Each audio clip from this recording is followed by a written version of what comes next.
Hello students, अपन Gauss law पढ़ा था कल अपने और उसकी एप्लीकेशन स्टार्ट कर दी थी। तो कल हमने फर्स्ट एप्लीकेशन पढ़ी थी वायर वाली।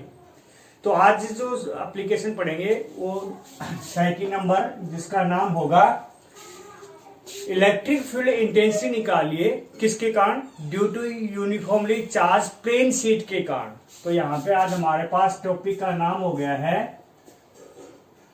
Electric field intensity due to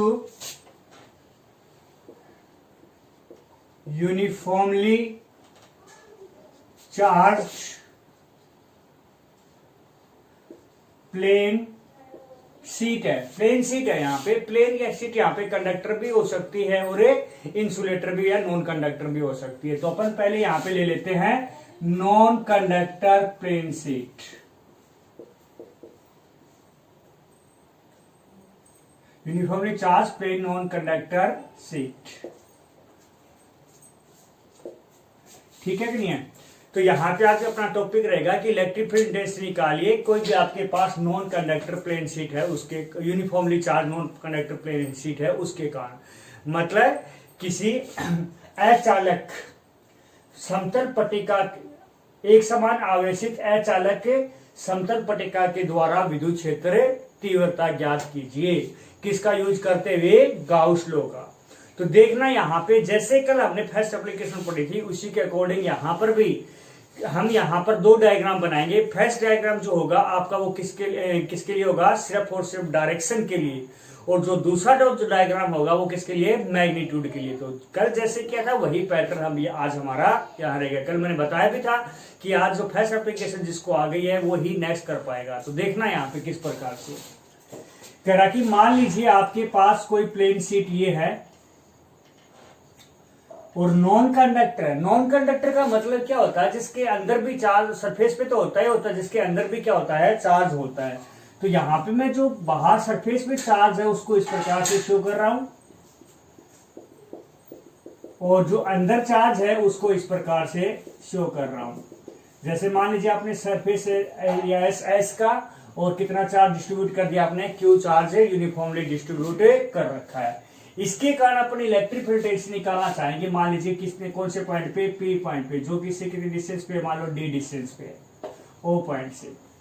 अब यहाँ पे अपन क्या लेंगे, एक स्मॉल एलिमेंट लेंगे सरफेस एरिया का, डी एस ले लिया अपन ने, और ए पॉइंट के ऊपर है ये, जिसके ऊपर कितना चार्ज है, डी क्यू। तो इसके कारण जो इलेक्ट्रिक फील्ड इंटेंसिटी होगी वही बात होगी, यहाँ पे कितनी हो जाएगी, डी ए ओ ए हो जाएगा। तो यहाँ पे लिखेंगे electric field intensity at point P due to D S A element, ठीक है कि है।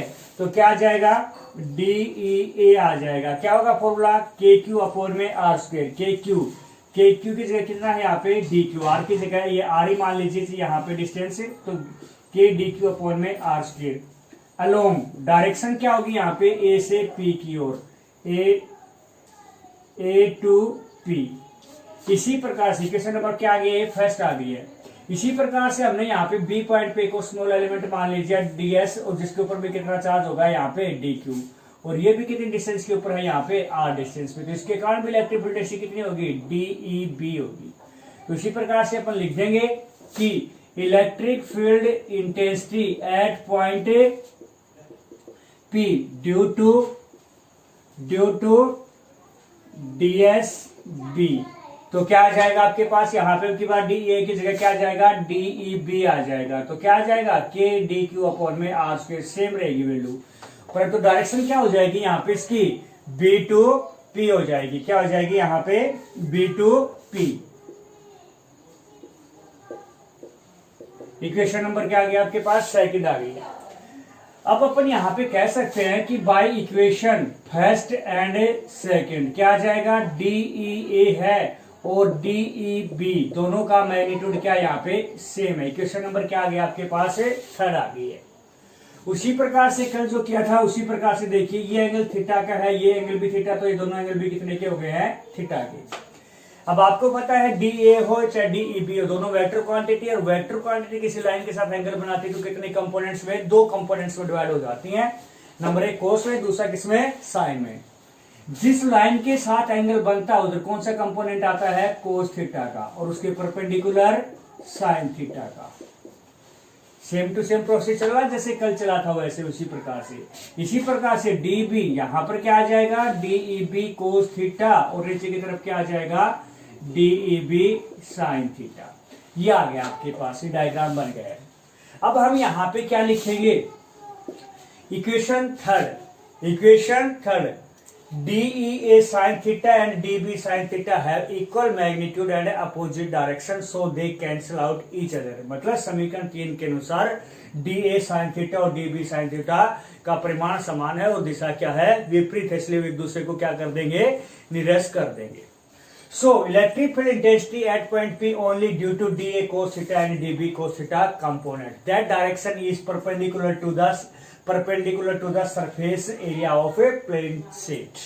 इसका मतलब, इसलिए P बिंदु पर विद्युत क्षेत्र की तीव्रता हमें सिर्फ DA cos थीटा और DB cos थीटा के प्राप्त होगी, जिसकी दिशा प्लेन शीट के समतल पट्टिका के पृष्ठ के लंबवत होगी। तो इस प्रकार से हमें इस डायग्राम से क्या पता चला कि इलेक्ट्रिक फील्ड इंटेंसिटी जो होगी ना प्लेन शीट के कारण, उसकी डायरेक्शन किधर होगी, हमेशा उसके प्लेन शीट के क्या होगी, परपेंडिकुलर होगी।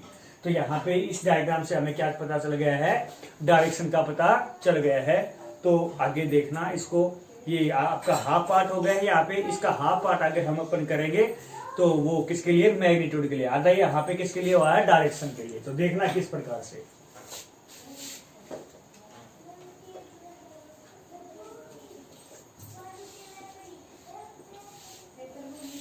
अब हमें डायरेक्शन का पता चल गया, मैग्नीट्यूड निकालेंगे किसका यूज करके, यही आपके पास तो यूज किसका करना है, गाउस लॉ का। तो देखना यहाँ पे किस प्रकार से। सबसे पहले अपन ने यहाँ पे प्लेन शीट ले ली है, ये जैसे अभी लिया था उसी प्रकार से। सरफेस एरिया एस है और जिसको अपन ने यूनिफॉर्मली चार्ज कर दिया। यूनिफॉर्मली नॉन कंडक्टर है ना, नॉन कंडक्टर है तो अंदर भी चार्ज होगा तो बाहर भी चार्ज होगा। टोटल चार्ज कितना डिस्ट्रीब्यूट कर दिया, मान लीजिए आपने क्यू कर दिया। अब अपने को यहाँ पे इलेक्ट्रिक फील्ड इंटेंसिटी मतलब निकालनी है और किसका यूज करना है, गाउस लॉ का। तो गाउस लॉ लागू करने के लिए तो हमें पता है क्या क्या करना चाहिए, अपने को क्लोज सरफेस बनाने की जरूरत पड़ेगी। तो क्लोज सरफेस अपन यहाँ पे बनाएंगे। तो देखना किस प्रकार से। एक बात और है यहाँ पे, ये हमने क्लोज सरफेस बना रहे हैं। मैं आपसे एक बात पूछता हूँ, क्लोज सरफेस अपने एक साइड ही बना देंगे, इसके आर पार बनाएं।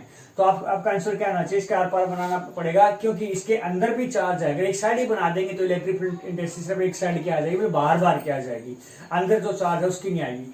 तो जो हमने जो क्लोज सरफेस बनाया है इसके बिल्कुल आर पार हमने यहाँ पे इस प्रकार से बना दिया है। जैसे मान लीजिए एल लेंथ यहाँ से यहाँ तक है और एल लेंथ यहाँ से यहाँ तक है। रेडियस अपन मान लेते हैं इसकी कितनी है, आर है। तो अपन अब यहाँ पे इलेक्ट्रिक फील्ड इंटेंसिटी निकालेंगे। तो उसके लिए यहाँ पे अपन आपने जैसे कल किया था उसी प्रकार से तीन सरफेस मिलकर क्लोज बना रहे हैं। तो यहाँ पे तीन स्मॉल सरफेस एरिया लेंगे, DS1, और यहाँ पे क्या लेंगे, DS2 लेंगे, और यहाँ पे मान लीजिए अपन ने क्या ले लिया, DS3 ले लिया। यहाँ पे DS1 की डायरेक्शन आप देखोगे तो इसके परपेंडिकुलर इधर हो गई है, इसकी देखोगे तो आपकी यहाँ पे इधर हो गई है, और इसकी देखोगे तो ऊपर की तरफ हो गई है। अब इलेक्ट्रिक फील्ड इंटेंसिटी की डायरेक्शन अभी भी आपको बताया था, सरफेस एरिया की क्या है, परपेंडिकुलर है।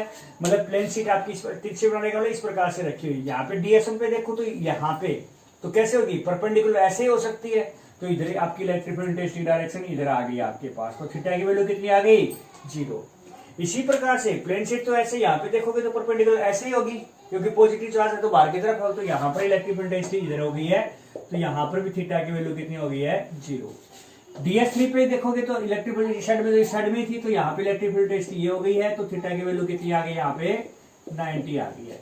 यहाँ पे डायग्राम बनकर क्या हो गया है, कंप्लीट हो गया है। अब यहाँ पे लागू करेंगे अपन अकॉर्डिंग टू गाउस लॉ। लगाइए गाउस लॉ क्या होता है, E.ds equal to summation Q by epsilon naught. समेशन Q का मतलब क्या होता है, टोटल चार्ज। टोटल चार्ज यहाँ पे कितना है, Q है। अब देखिए हमारे पास यहाँ पे तो अपने आप में टोटल क्लोज सरफेस कोई नहीं है, 3 मिलकर बना रहे हैं, तो हम इसको अपन कितने पार्ट्स में लिख सकते हैं, 3 पार्ट्स में। तो क्या आ जाएगा, ई डॉट ds1 प्लस में ई डॉट ds2 प्लस में E dot ds3 equal to Q upon में एप्सिलॉन नॉट। खोल दीजिए इसको, तो क्या आ जाएगा, डॉट प्रोडक्ट को खोलोगे तो क्या आ जाएगा, ई ds1 कोस 0 प्लस में ई ds2 कोस 0, ये भी यहां पर भी 0 है, प्लस में क्या आ जाएगा, E ds3 cos 90 equal to Q upon में एप्सिलॉन नॉट। आपको पता है कोस 0 कितना होता है, 1 होता है, और कोस 90 कितना होता है, 0 होता है। तो क्या आ गया, कोस 0 ये बच गया आपके पास, क्या आ गया, ई ds1 प्लस में ई ds1 और क्या आ गया, क्यू अपॉन में एप्सिलॉन नॉट। आपको पता है यहाँ पे हेयर लिख दीजिए, चाहे ds1 हो चाहे ds2, दोनों किसके बराबर है, ds के। क्यों, क्योंकि यहाँ पे देख रहे हो यहाँ पर भी रेडियस r है, यहाँ पर भी r है, तो दोनों किसके बराबर हो गए, ds के बराबर। तो क्या आ गया आपके पास, 2e ds अंदर रह गया, क्या आ गया, क्यू अपॉन में एप्सिलॉन नॉट, ये आ गया आपके पास। ठीक है कि नहीं है।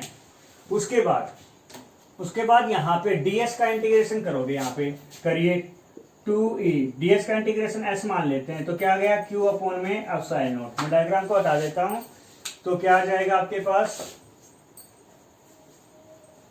आपको तो e की वैल्यू निकालनी है, तो e को यहां रख लीजिए, बाकी को उधर भेज दीजिए, तो क्या आ जाएगा, q अपॉन में 2s और एप्सिलॉन नॉट। ठीक है कि नहीं है। यहाँ पे मैं आपसे प्लेन शीट थी, तो कौन सा डिस्ट्रीब्यूशन था, लीनियर या सरफेस का डिस्ट्रीब्यूशन किससे लिखा था, सिग्मा से। तो क्यू बाई एस क्या होता है, सिग्मा। तो ई इक्वल टू क्या आ गया, सिग्मा बाई 2 एप्सिलॉन नॉट। ये आपके पास क्या आ गया है, आंसर आ गया है। ठीक है कि नहीं है। तो यहाँ पे सिंपल था, आपने देखा हुआ जैसे कल क्या था, वही पैटर्न लगाया, सेम टू सेम, थोड़ा सा डिफरेंस था। तो यहाँ पे कई बार ग्राफ पूछ लिया जाता है कि आर और किसके बीच में, ई के बीच में ग्राफ ड्रॉ कीजिए। तो आप देख रहे हो ई के आर के साथ रिलेटिव नहीं है, तो इसका मतलब क्या है, कांस्टेंट है। तो इस प्रकार से डायग्राम आ जाएगा। कई बार किसके साथ पूछ लिया जाता है, कह रहा है कि सिग्मा के साथ बताइए, सिग्मा के साथ वोल्ट पर मीटर, सिग्मा का क्या था, कुलाम पर मीटर स्क्वायर। इसके लिए आपको देख रहे हो डायरेक्टली प्रोपोर्शनल में, तो इसके लिए ग्राफ कैसा आ जाएगा, स्ट्रेट लाइन ग्राफ आएगा। इस प्रकार से आप यहाँ पे सेकंड एप्लीकेशन है ये अपन ने यहाँ पे की है। तो 2 एप्लीकेशन हो गई है। थर्ड एप्लीकेशन देखिए आप,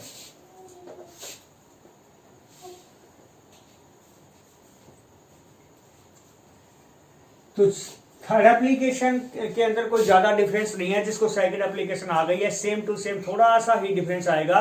थर्ड एप्लीकेशन इजीली आप कर सकते हो। तो देखना किस प्रकार से, तो यहाँ पे नॉन कंडक्टर की जगह क्या आ जाएगा, बस कंडक्टर आ जाएगा। मतलब अब की बार प्लेन जो सीट है वो कैसी है, कंडक्टर प्लेन सीट है, उस यूनिफॉर्मली चार्ज है, जिसके कारण अपने को क्या निकालना है, इलेक्ट्रिक फील्ड इंटेंसिटी निकालनी है। तो अब की बार डायरेक्शन 2 डायग्राम बनाने की जरूरत नहीं है, सीधा सेकंड डायग्राम बनाएंगे। क्योंकि अगर मान लीजिए ये आ जाता है, तो पहले वाला डायग्राम जो अपन ने किया था ना नॉन कंडक्टर प्लेन शीट में, वो तो करना ही करना है। तो वहां पे उसको दोबारा मैं रिपीट नहीं कर रहा हूं, तो आधा पार्ट तो वो ही रहेगा जो नॉन कंडक्टर प्लेन शीट में, वही सेम टू सेम। उसका आधा आगे है वो डिफरेंट जो है, वो मैं आपको यहाँ पे करवा रहा हूँ, क्योंकि एक ही चीज को बार बार बताने का कोई मतलब नहीं है। तो देखिए यहाँ पे अब की बार यहाँ पे क्या कर रहा है, कैसी शीट है, यहाँ पे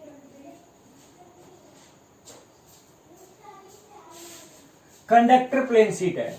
और कंडक्टर प्लेन शीट है, तो कंडक्टर प्लेन शीट का मतलब आप सभी को पता है, कंडक्टर के सिर्फ कहां पे चार्ज होता है, सरफेस पे चार्ज होता है। तो यहाँ पे जो मैंने शो किया, इसका दिखाने का मतलब क्या है, यहाँ पे चार्ज है वो सिर्फ कहां पे है, सरफेस पे है। अब आपसे पूछा जाए कि यहाँ पे जैसे अब गाउस लॉ का यूज करते हुए अपनी इलेक्ट्रिक फील्ड इंटेंसिटी निकालेंगे, तो गाउस लॉ का यूज करते हुए निकालेंगे, तो एक बात है यहाँ पे कि यहाँ पे अब की बार इसके हार पार बना मतलब करके दिखाने की जरूरत है, एक साइड में कर देते, तो अपन कहेंगे एक साइड में कर देते हैं, क्योंकि हार पार करके दिखाने की जरूरत नहीं है आज यहाँ पे, क्योंकि यहाँ पे अंदर तो चार्ज क्या है, 0 है। तो देखिए यहाँ पे अब की बार मैं एक साइड में ही कर देता हूं। ये डॉटेड दिखाने का मतलब क्या है, बिल्कुल ऐसे टच है। तो यहाँ पे जैसे मान लीजिए L लेंथ हो गई है, रेडियस R हो गई है, तो यहां से अपन क्या कर लेते हैं, अब की बात जो क्लोज सरफेस है दो पार्ट मिलकर ही बना रहे हैं, इसका नाम मैं क्या दे देता हूँ ds1 दे देता हूँ और इसका क्या नाम दे देता हूँ ds2 दे देता हूँ। तो इसकी डायरेक्शन क्या हो गई है, इधर हो गई है, इसकी डायरेक्शन ऊपर की तरफ हो गई है। इलेक्ट्रिक फील्ड टेस्ट की डायरेक्शन जो आधा पार्ट में उसका बोल रहा था उसे पता चल गया था परपेंडिकुलर है, तो इधर तो ई हो गई है, तो यहाँ पे थीटा की वैल्यू 0 और यहाँ पे कितनी हो गई है 90 हो गई है। तो वही अकॉर्डिंग टू गाउस लॉ, तो क्या आ जाएगा अकॉर्डिंग टू गाउस लॉ, क्या होता है E dot ds equal to Q upon में एप्सिलॉन नॉट। खोलिए, तो अब की बार यहाँ पे दो पार्ट ही बनेंगे, तो कैसे क्या कर दोगे E डॉट ds1 प्लस में E dot ds2 equal to Q upon में एप्सिलॉन नॉट। खोल दीजिए इसको, तो क्या आ जाएगा आपके पास E ds1 कोस, ds1 पे कोस कितना है 0 प्लस में E ds2 cos 90 equal to Q upon में एप्सिलॉन नॉट। तो वही बात कोस 0 क्या होता है 1, कोस 90 कितना होता है 0, तो क्या बच गया आपके पास सिर्फ E ds1 क्यू अपॉन में एप्सिलॉन नॉट। E बाहर हो गया ds1 क्यू अपॉन में एप्सिलॉन, ds1 को क्या लिख दीजिए ऐसे ही कर दीजिए चाहे, तो क्या आ जाएगा Q अपॉन में एप्सिलॉन नॉट। तो E इक्वल टू क्या आ गया आपके पास Q अपॉन में 2 एप्सिलॉन नॉट, सॉरी 2 नहीं है S epsilon not. Q by S क्या होता है यहाँ पे हेयर क्या आ जाएगा Q by S equal to sigma. तो E इक्वल टू क्या आ गया आपके पास सिग्मा बाई एप्सिलॉन नॉट। ये आपके पास आंसर आ गया है। Graph same as it is, तो graph same as it is है यहाँ पे, क्योंकि आप देख रहे हो कि E क्या है यहाँ पे डायरेक्टली प्रोपोर्शनल है और E R के ऊपर डिपेंड नहीं कर रही है। तो यहाँ पे इस प्रकार से ग्राफ दोनों का क्या करोगे यहाँ पे सेम टू सेम करोगे।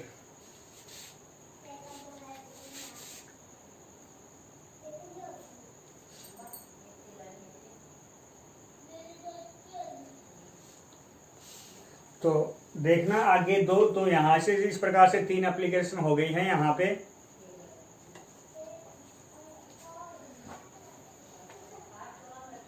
हाँ, तो 4th एप्लीकेशन देखिए यहाँ पे।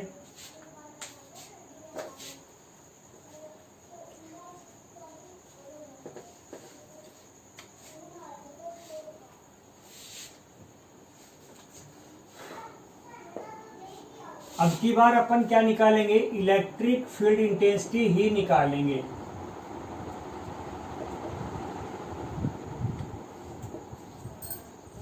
ड्यू टू यूनिफॉर्मली चार्ज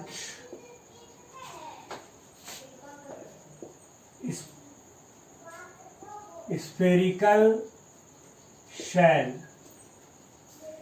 या फिर इसी के जगह दूसरा नाम आ सकता है होलोस्फीयर। आपको बता देता हूं स्फेरिकल सेल का मतलब हिंदी में बोलते हैं गोलीय कोश, और होलोस्फीयर का मतलब खोखला गोला। आपको बता स्फेरिकल सेल होलोस्फीयर एक मतलब क्या होता है, जैसे प्लास्टिक की बॉल नहीं होती क्या, उसे अपन क्या बोल देते हैं स्फेरिकल सेल या होलोस्फीयर बोल देते हैं। या फिर इसी की जगह एक और नाम आ जाए कि कंडक्टर स्फीयर। कंडक्टर स्फीयर मतलब चालक गोला। तो तीनों नाम आ जाए तो टॉपिक यही करना है। कारण क्या है मैं आपको बता देता हूं, क्योंकि होलोस्फीयर स्फेरिकल सेल और कंडक्टर स्फीयर तो अलग अलग चीज हो सकती है, क्योंकि स्फेरिकल सेल प्लास्टिक की बॉल है और कंडक्टर स्फीयर तो जैसे मान लीजिए लोहे का कोई स्फीयर हो तो वो सॉलिड भी तो हो सकता है ना। तो फिर भी अलग अलग चीज होने के बाद भी दोनों एक ही टॉपिक में क्यों आ रहे हैं, इसका कारण क्या है, क्योंकि होलोस्फीयर है मतलब स्फेरिकल सेल, तो उसको चार्ज दोगे तो कहां पे होगा, उससे सिर्फ सरफेस पे होगा, क्योंकि उसके अंदर तो मेटेरियल ही नहीं है। मेटेरियल नहीं तो चार्ज सिर्फ कहां पे मिलेगा आपको, सरफेस पे। अगर आपके पास कंडक्टर स्फीयर है तो कंडक्टर के अंदर चार्ज नहीं होता, उसके ऊपर भी कहां पे होता है, सिर्फ सरफेस पे होता है। इसलिए दोनों ही कंडीशन में चार्ज हमेशा कहां पे है, सरफेस पे। इसलिए दोनों टॉपिक का आंसर जो होगा क्या रहेगा, सेम रहेगा। तो यहाँ पे तीनों नाम कौन से भी आ जाइए, तीनों के कारण अपन यहाँ पे इलेक्ट्रिक फील्ड टेस्ट निकालेंगे तो इस प्रकार से निकालेंगे। इसके अंदर 3 पार्ट होंगे भाई। फर्स्ट पार्ट फर्स्ट पार्ट आपका क्या होगा यहां पे, आउटसाइड द सरफेस,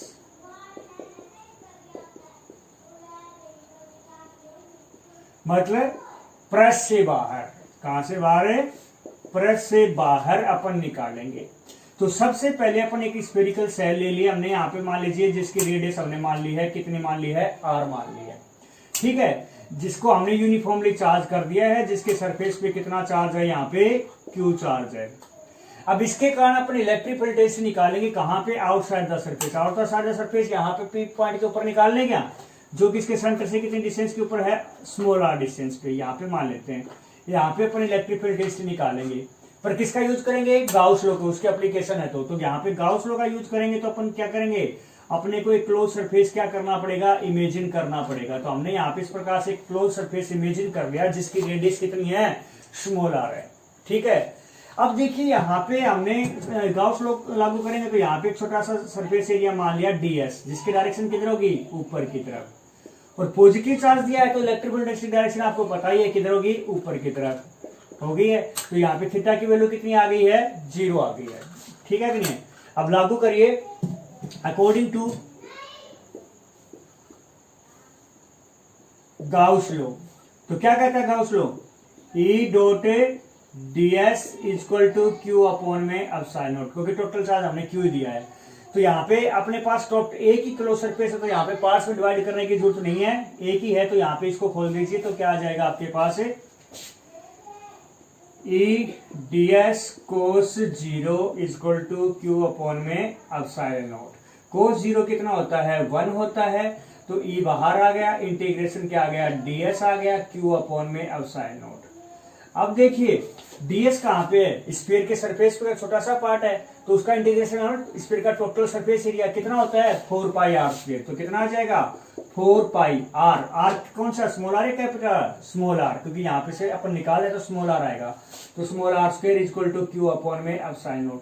तो इक्वल टू क्या आ गया, 1 अपॉन में 4 pi epsilon naught Q upon में आर स्क्वायर। 1 अपॉन में 4 पाई सेट को क्या लिखते हैं, के, तो क्या आ गया, के क्यू बाई आर स्क्वायर। तो यहाँ पे आप देख रहे हो ई इनवर्सली प्रोपोर्शनल क्या है, आर स्क्वायर है। फर्स्ट पॉइंट हो गया। Second point, at the surface, at the surface के अंदर देखिए यहाँ पे, एट द सरफेस के अंदर अब की बार स्फेरिकल सेल बनाई आपने, रेडियस कितनी ली थी, आर, और चार्ज कितना दिया आपने इसको, यहाँ पे क्यू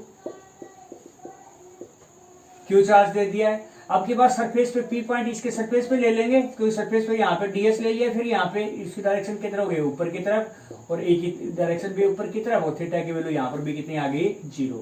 तो वहां पे लिख देंगे अकॉर्डिंग टू गाउस लॉ। तो क्या आ जाएगा, E dot ds equal to Q upon में एप्सिलॉन। करके दिखाने की जरूरत नहीं है। सिमिलरली स्मॉल आर की जगह क्या आ जाएगा, बस कैपिटल आर आ जाएगा। तो आंसर क्या आ जाएगा आपके पास, जो उसका आया था वही इसका आ जाएगा, के क्यू बाई कैपिटल आर आ जाएगा बस। तो कितने पॉइंट हो गए यहाँ पे, 2 पॉइंट हो गए हैं। तीसरा पॉइंट देखिए यहाँ पे, inside the surface, inside the surface अपन यहाँ पे लेंगे, रेडियस आर हो गई है, चार्ज कितना दिया आपने, यहाँ पे क्यू दिया है। इनसाइड द सरफेस यहाँ पे मान लेते हैं पी पॉइंट, जो कि आर डिस्टेंस के ऊपर है, ठीक है कि नहीं है। तो यहाँ पे अपन क्लोज सरफेस मानेंगे, तो यहाँ पे सीधी सी बात है, ds मान लीजिए, चाहे कोई दिक्कत नहीं है, परंतु अकॉर्डिंग टू गाउस लॉ करोगे तो क्या आ जाएगा, ई डॉट ds हो जाएगा, और equal to Q by epsilon naught. तो हेयर क्यू इक्वल टू क्या है, 0। क्या है यहाँ पे, 0, क्योंकि इनसाइड द कंडक्टर, चालक के अंदर क्यू की वैल्यू क्या होती है, 0 होती है। तो इसलिए अपन यहाँ पे क्या लिख देंगे, आपके पास क्या आ गया, क्यू इक्वल टू 0 है, तो आपके पास क्या आ गया, ई डॉट ds भी क्या आ गया आपके पास है, 0। इसलिए E इक्वल टू भी क्या आ गया आपके पास है, 0 आ गया है, ठीक है कि नहीं है। तो inside the electric field density कितनी होती है, 0 होती है। तो यहाँ पे अपन ने 3 पॉइंट करे, तो उसका ग्राफ अगर आपको बनाना चाहिए आए यहाँ पे, तो क्या कैसे बनाओगे, वोल्ट पर मीटर। यहाँ पे मान लीजिए आर कैपिटल आर के बराबर है। आपने देखा कि अंदर तो इलेक्ट्रिक फील्ड इंटेंसिटी क्या है, जीरो, तो बोले यहां तक तो इलेक्ट्रिक फील्ड इंटेंसिटी क्या रहेगी, जीरो रहेगी, अंदर तो इलेक्ट्रिक फील्ड इंटेंसिटी है ही नहीं। ये कहां पे हो गया, सरफेस से, सरफेस से बाहर जाता है क्या था, आउटसाइड से इनवर्सली प्रोपोर्शनल था, तो इनवर्सली प्रोपोर्शनल के लिए ग्राफ आपका इस प्रकार से आ जाएगा। ये कहां पे है, आउटसाइड, और ये कहां पे है, एट ए सरफेस, और ये कहां पे है, इनसाइड है। तो इस प्रकार से 4 एप्लीकेशन हो गई हैं, एक और बचती है लास्ट, वो और देख लेते हैं।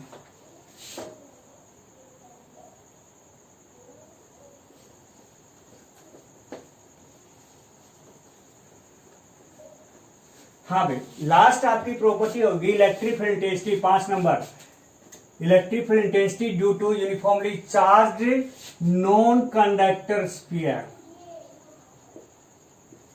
मतलब अब की बार अचालक गोला, कैसा गोला होगा यहाँ पे, अचालक गोले के द्वारा आपको क्या निकालनी है, विद्युत क्षेत्र तीव्रता निकालनी है। अब मैं आपको बता देता हूं, इसमें भी 3 पार्ट होंगे, 3 पार्ट होंगे, तो इसमें फर्स्ट और सेकंड जो पार्ट होगा ना, सेम एज इट इज, जो अभी भी जो आपका कंडक्टर स्फीयर का था ना, वो सेम एज, पॉइंट का भी डिफरेंस नहीं करना, सेम टू सेम करना है। तो पहले 2 पॉइंट जो आपको मैं रिपीट में करवाऊंगा नहीं, यहाँ पे वो सेम एज इट इज कर देना है। मैं सिर्फ यहाँ पे तीसरा पॉइंट आपको करवा देता हूं, कौन सा, इनसाइड द सरफेस।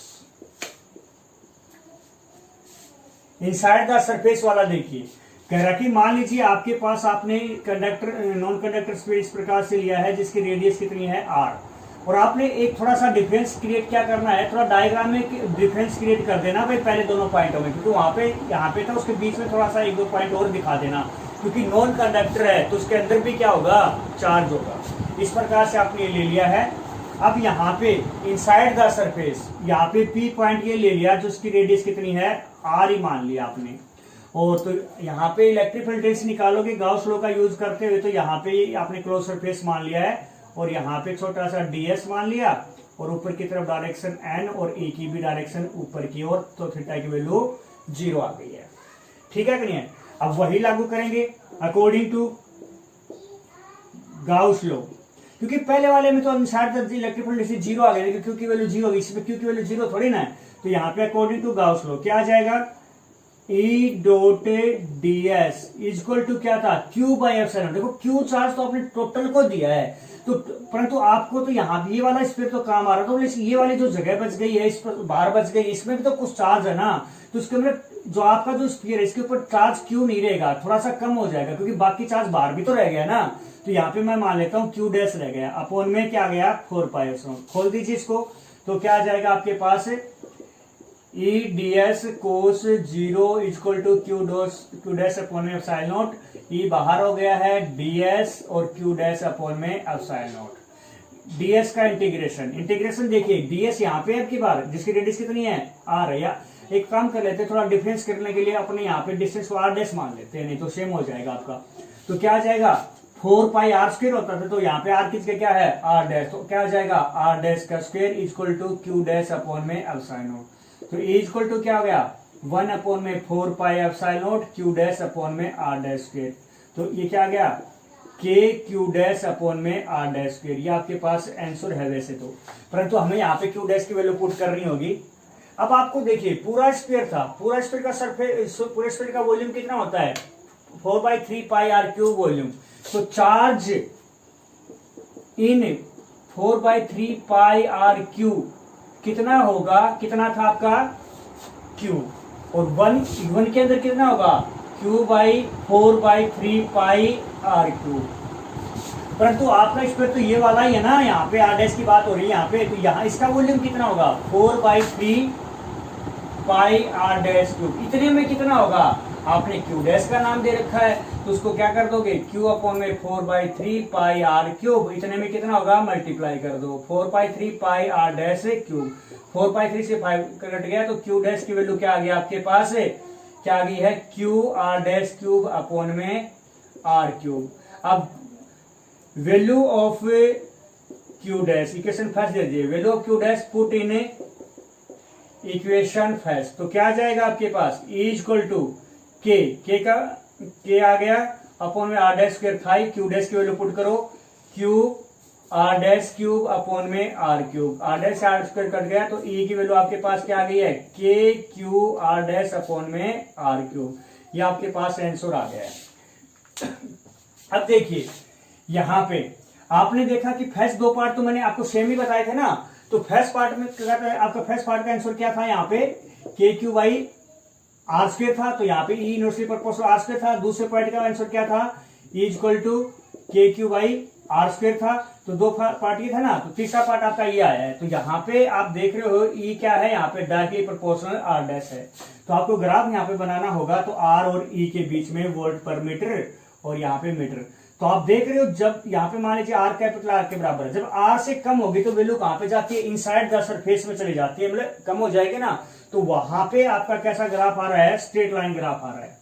और जैसे ही यहाँ पे बराबर होगी तो सरफेस से इससे बाहर जाता है, तो क्या बता रहे हो, इनवर्सली प्रोपोर्शनल। तो यहाँ पे इनवर्सली प्रोपोर्शनल इस प्रकार से, तो ये कहां पे इनसाइड और ये कहां पे एट सरफेस और ये कहां पे आउटसाइड, इस प्रकार से ये दो, क्योंकि देखो दो पॉइंट पहले से दो ग्राफ सेम आ गया ना, तीसरा पॉइंट डिफरेंट, तो ये डिफरेंट आया। तो तीसरा ये वाला जो एप्लीकेशन है वो ज्यादा इंपॉर्टेंट है, इसको अच्छी तरह से करना। Okay students.